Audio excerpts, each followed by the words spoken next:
आपण पाहत आहात लोकप्रबोधन, सर्वसामान्य जनतेचा हक्काचा न्यूज चॅनल। देवळा तालुक्यातील तिसगाव येथील भूमिपुत्र सुभेदार निंबाजी रघुनाथ केदारे यांनी भारतीय सैन्य दलात तब्बल 28 वर्षे प्रामाणिक, शिस्तबद्ध आणि निष्ठेने सेवा बजावून देशसेवेचे अद्वितीय उदाहरण घालून दिले आहे।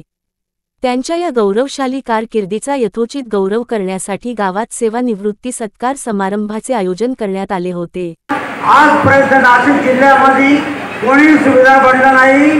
प्राथमिकचं जे काही शिक्षण होतं ते शिक्षण त्यांच्या मूळ गावी म्हणजे तिसगाव तालुका देवळा या ठिकाणी त्यांचा जन्म झाला।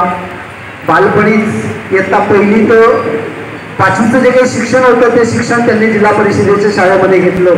आज 28 वर्ष देश सेवा पूर्ण करून त्यांनी सुभेदार पदाला गवसणी घालून रक्ताच्या थारोळ्यामध्ये खेळतात ते होळी, उदार होऊन देहावरती खेळतात ते होळी। सुभेदार केदारे यांनी आपल्या कनिष्ठ जवानांना नेहमी मार्गदर्शन केले, त्यांच्यात आत्मविश्वास निर्माण केला। लग्नासारखा समुदाय या ठिकाणी उपस्थित झाला, ही आपल्या कार्याची ही पावती आहे आणि पडता है कुछ नहीं होता कोसने से अंधेरे को अपने हिस्से का दिया खुद जलाना पड़ता है।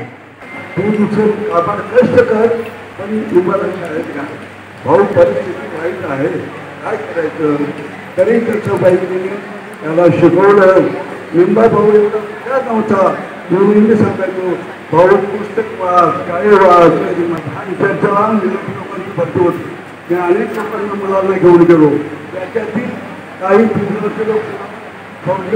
फक्त मनामध्ये एकच ध्येय धरला तर फक्त आई वडिलांचं नाव रोशन करायचं। फौजीचं आणि त्याच्या बायकोचं आयुष्य म्हणायला फक्त सोपं आहे की मी फौजीची बायको आहे।